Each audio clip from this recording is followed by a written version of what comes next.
décembre 2017, au moment où les Congolais se préparaient aux festivités de la Saint-Sylvestre, qui ont toujours été un moment de convivialité familiale et sociale dans nos traditions.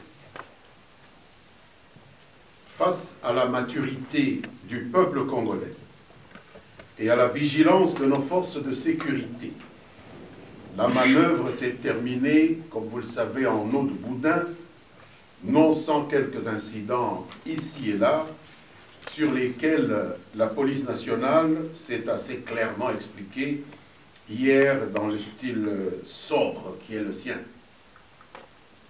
Au regard du bilan de ces événements que nous avons tous vécus et sur lesquels la police s'est suffisamment expliquée, je l'ai dit, le gouvernement tient d'abord à féliciter les forces de police et de sécurité qui, sur l'ensemble du territoire national, ont respecté le mot d'ordre de rigueur, de fermeté et de conformité au droit international humanitaire dans la gestion de ces événements.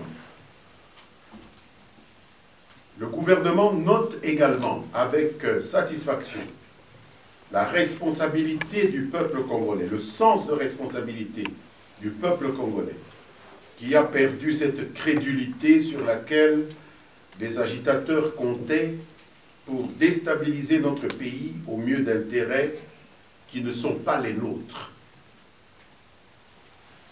Car, que nous dit à ce sujet le rapport de la police? Que sur la cinquantaine de diocèses catholiques compte la République démocratique du Congo, seuls 2 diocèses, Kinshasa et Kamina, dans la province du Haut-Lomami, ont répondu aux appels à la provocation de désordre lancés par des membres du clergé extrémiste dissimulés derrière le fameux comité laïque de coordination.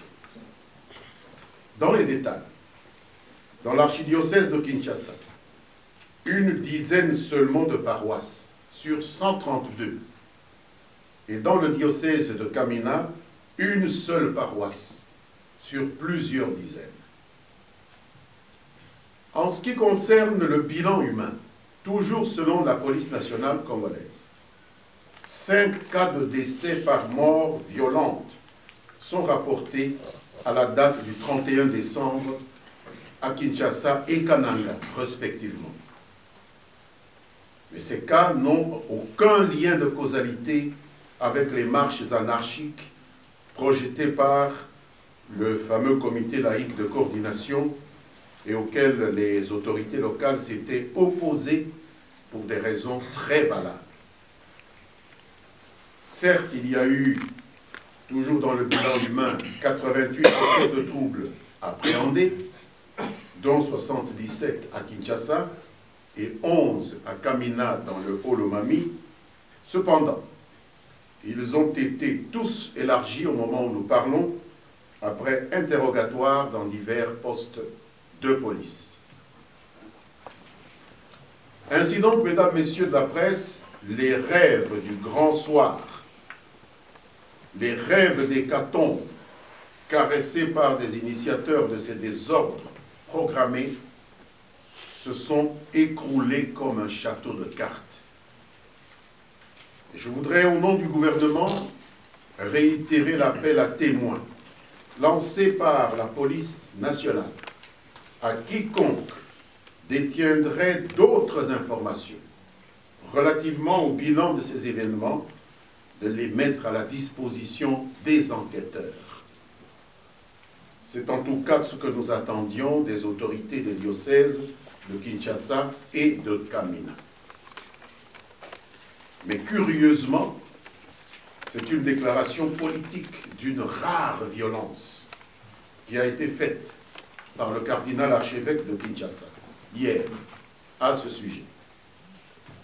On trouve un peu de tout dans cette déclaration de l'autorité diocésaine de Kinshasa, sauf des faits infirmant le rapport présenté par la police nationale. Le paradoxe qui traverse de part en part le communiqué de l'archevêque de Kinshasa suscite plus d'inquiétude qu'il ne clarifie la position d'une frange du clergé qui semble avoir délibérément choisi de se ranger derrière quelques politiciens obstinés dans leur rêve de prendre le pouvoir politique par d'autres voies que celles des urnes, réfutant ainsi les règles communes du jeu politique accepté par notre peuple. La terrible confession sans doute involontaire de son éminence, Monseigneur le Cardinal, qui dénonce lui-même, je le cite, l'instrumentalisation de la liberté religieuse pour masquer des intérêts occultes, fin de citation, est symptomatique de cette espèce d'autoprojection caractéristique de ce communiqué au vitriol, doublé d'insultes et autres mots inutilement excessifs dans le discours d'une personnalité de son rang et de son niveau. En effet, en même temps que l'archevêque de Kinshasa réclame avec raison, je le cite encore, un Congo des valeurs et non des antivaleurs, tout en demandant aux uns et aux autres de faire preuve de sagesse et de retenue, fin de citation, lui que l'on a connu autrement plus pondéré se fait subitement l'apôtre des insultes et autres noms d'oiseaux dont il gratifie certains de ses compatriotes, en l'espèce les dirigeants démocratiquement élus de ce pays, qu'il se permet de traiter de menteurs, d'incapables, de fossoyeurs de liberté, et j'en passe, sans oublier nos forces de l'ordre, grâce au sacrifice desquels pourtant il peut accomplir, lui, paisiblement, son ministère, qualifié de prétendus vaillants hommes en uniforme. Une insulte que nos forces de sécurité et de défense ne méritent pas, loin s'en faut. Mesdames, Messieurs de la presse, alors qu'en Pasteur, le cardinal invoque une paix durable pour la République démocratique du Congo, par une attitude de mépris et de rejet, il incite en même temps les Congolais à la haine et à la confrontation, en les opposant les uns aux autres, par un discours belliqueux, aux accents de combattants, puisqu'il endosse volontiers le statut de croisé, avec le vocabulaire des révolutionnaires, des prétends arabes. Que les médiocres dégagent, a-t-il dit, expression de l'intention larvée de livrer ainsi quelques dirigeants à la vindicte populaire. Ce n'est certainement pas la meilleure manière de pacifier les esprits dans ce pays.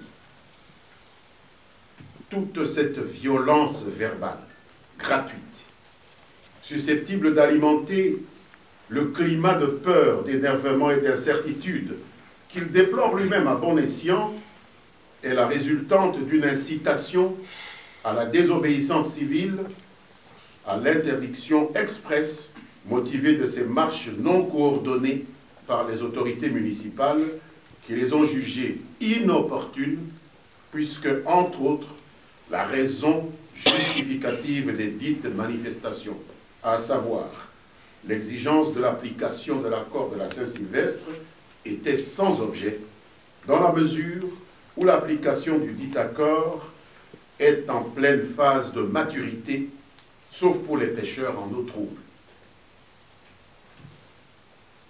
Dès lors, comment justifier que l'accord du 31 décembre 2016, qui a clairement balisé le chemin pour des élections apaisées et dont le calendrier est aujourd'hui connu de tous, en plus de l'actualisation du fichier électoral et de la mise en place d'un gouvernement d'union, sans oublier la désignation d'un comité de suivi du dit accord, puisse encore servir de prétexte pour troubler l'ordre public. Et c'est l'occasion, mesdames, messieurs, de rappeler par ailleurs que l'état de droit auquel se réfère le prélat catholique dans son communiqué favorise certes les droits et les libertés, mais n'exonère point les uns et les autres de leurs responsabilités. Et j'en prends à témoin le concordat ici que nous avons signé, nous, gouvernement de la République démocratique du Congo, et le Saint-Siège, le gouvernement représenté par M. Raymond Tshibanda Tunga-Mulongo, et le Saint-Siège par Monseigneur Paul-Richard Gallagher, en date du 20 mai 2016 au Vatican, et qui vient d'être ratifié par M. le Président de la République après un vote conforme de l'Assemblée nationale et du Sénat. Mesdames, Messieurs de la presse, l'archevêque de Kinshasa aurait été mieux inspiré de reconnaître, contrairement à son affirmation, que le malaise sociopolitique que traverse notre pays n'a pas pour origine une prétendue inapplication de l'accord de la Saint-Sylvestre, mais plutôt, encore une fois, cette obstination politique systématique de certains derrière lesquels il semble avoir choisi de s'aligner pour des raisons mieux connues de lui-même et dont nous savons qu'ils sont téléguidés par des groupes d'intérêts sans amour du peuple congolais et en quête permanente d'alibi pour discréditer et renverser les institutions étatiques congolaises dans le but de ramasser, pour ainsi dire, le pouvoir par tous les moyens, de préférence des moyens non démocratiques. Et c'est injuste de la part du cardinal de méconnaître le professionnalisme de nos forces de l'ordre, qui n'ont causé aucune perte en vies humaines parmi la poignée des fidèles qui ont essayé de manifester violemment avec des insignes religieux à Kinshasa ou des insignes d'un parti politique radicalisé à Kamina.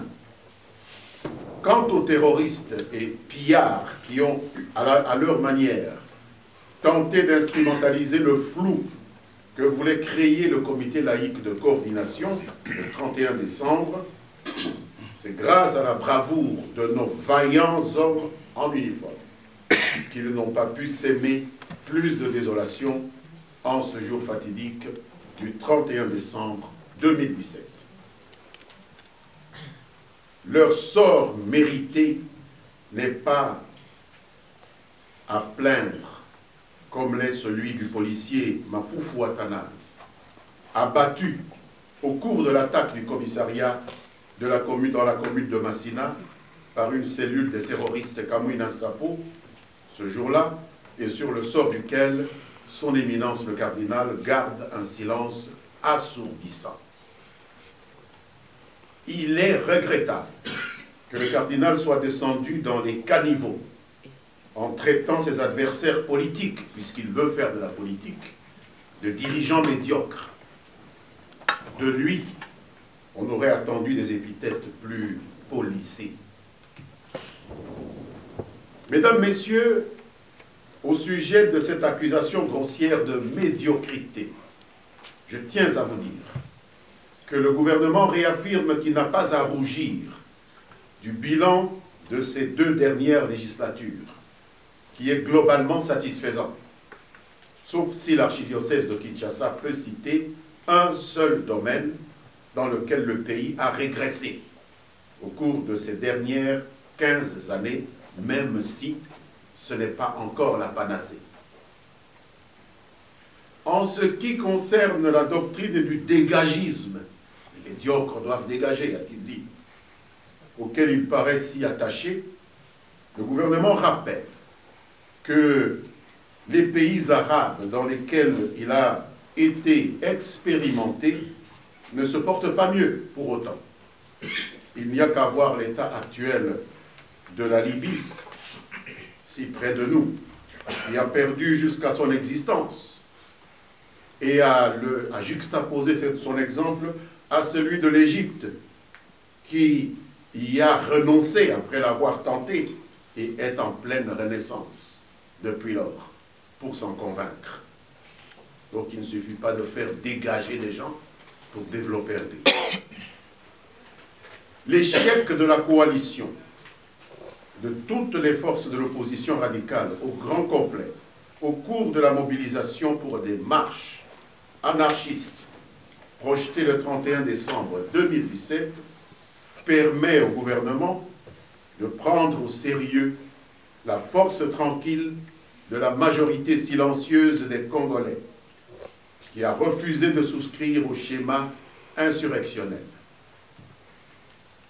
Le gouvernement ose espérer que l'Église catholique, avec laquelle il vient de signer cet accord cadre dont je vous ai rappelé, qui porte sur des matières d'intérêt commun, aura la force de rompre avec sa philosophie d'antan qui avait fait d'elle un auxiliaire zélé à la colonisation belge dans notre pays, en contribuant à l'élimination physique et à la justification des persécutions de tous ceux qui ont servi de repères identitaires à notre peuple, comme Dona Kimpavita, Simon Kimbangu, Patrice Lumumba et d'autres. On ne le dira jamais assez, aujourd'hui, le peuple congolais a plus besoin de pompiers que de pyromanes. Si nous voulons la paix, si nous voulons la consolidation des acquis démocratiques et de l'état de droit, la meilleure manière d'y arriver est de pacifier les esprits en refusant d'attiser les violences, en refusant d'ajouter de l'huile sur un feu qui court. Tous les discours devraient converger vers cet objectif. Convier les uns et les autres à se préparer pour les échéances électorales, du reste déjà prévues au courant de cette année 2018, pour laquelle je vous réitère mes vœux les meilleurs au nom du gouvernement. Bonne année à chacun et à tous, plein succès dans vos projets individuels et collectifs. Je vous remercie. Et qui ont tout aussi le droit d'occuper l'espace public que les manifestants entendent occuper pour exprimer leur point de vue.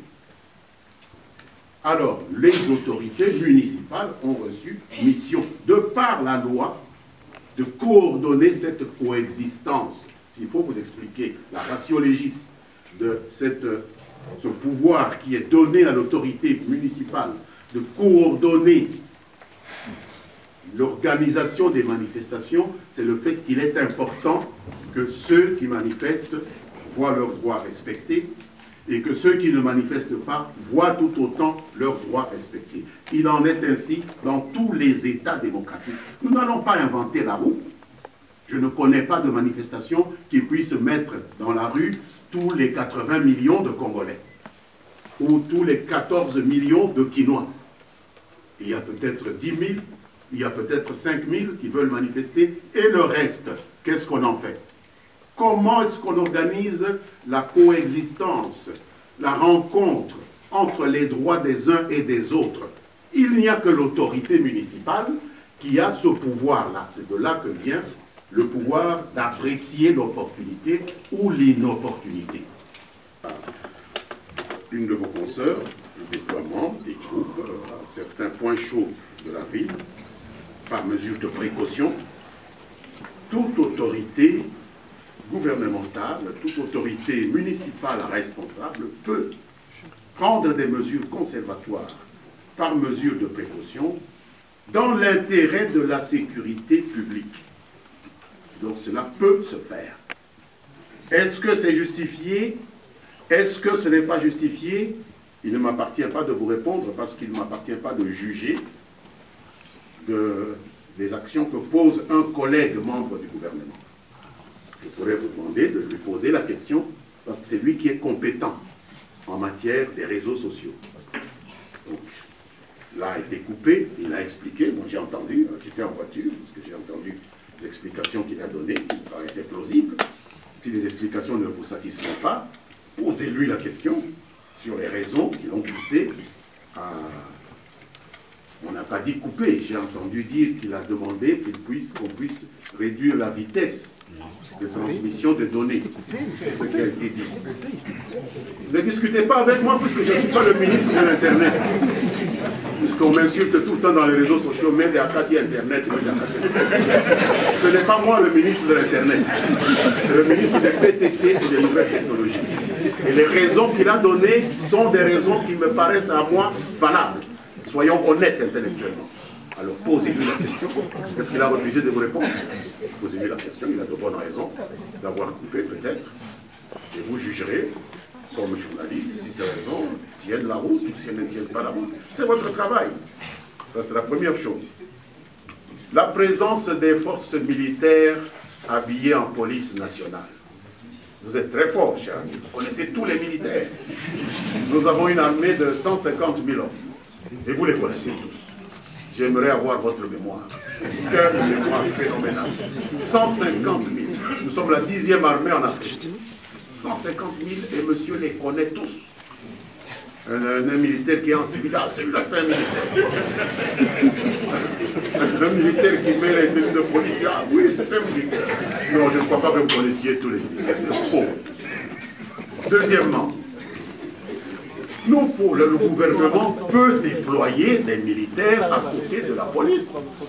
Moi qui vais souvent en Europe, chaque fois que je débarque à l'aéroport d'Orly, chaque fois que je débarque à Zaventem, je vois des militaires et des policiers en train de patrouiller ensemble. Pour quelle raison est-ce que nous aurions peur de déployer des militaires si la police est débordée? Quelle est la loi qui nous empêche? Aucune. Alors pourquoi on déguiserait les militaires en policiers? Qui a interdit les militaires de venir à la rescousse des policiers? Il y a une loi qui interdit? Rien du tout. Rien du tout. Donc oubliez cette histoire-là, d'inventer des histoires.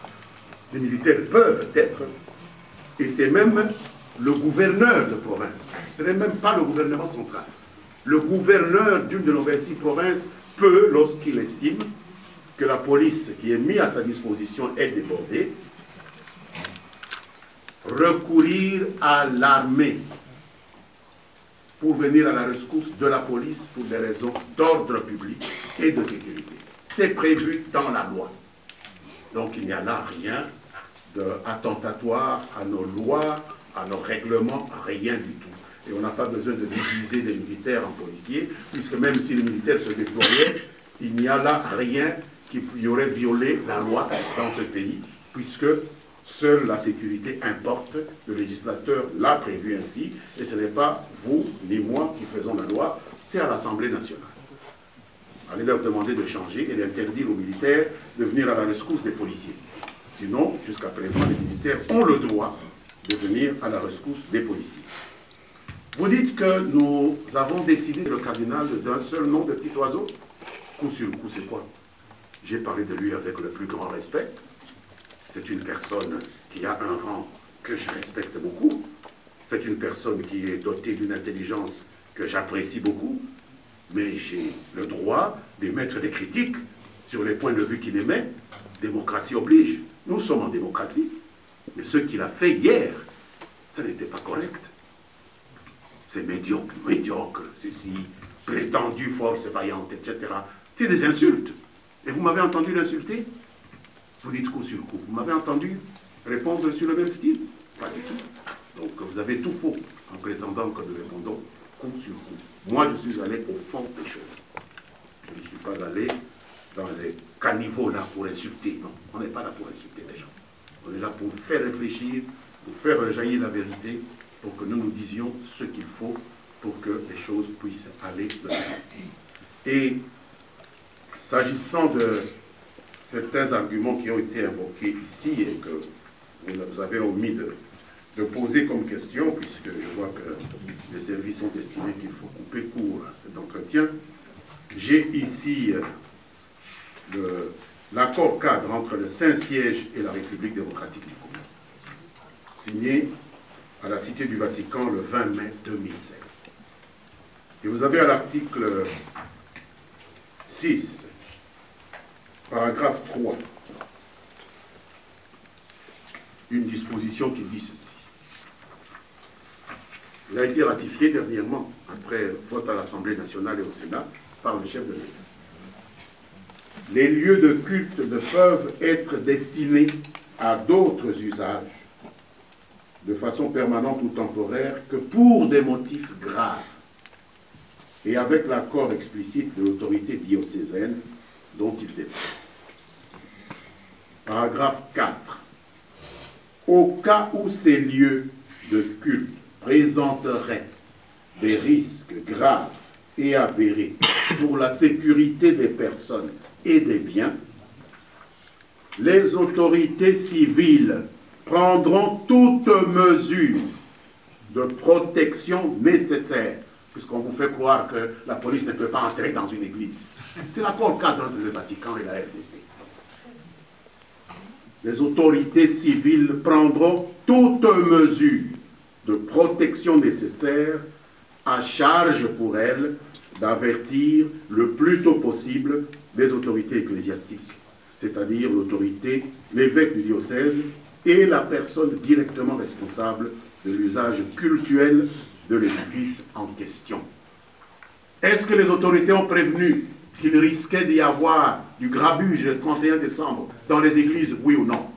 Le 30 décembre, le gouvernement l'a dit. Avant le 30 décembre, le gouverneur de la ville l'a dit. Et on n'a pas écouté. Donc, cette condition a été remplie.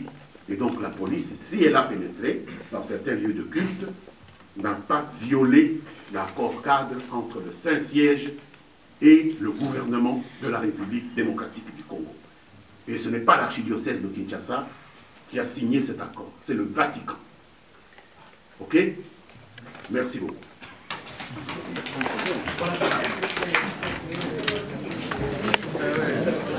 Bravo.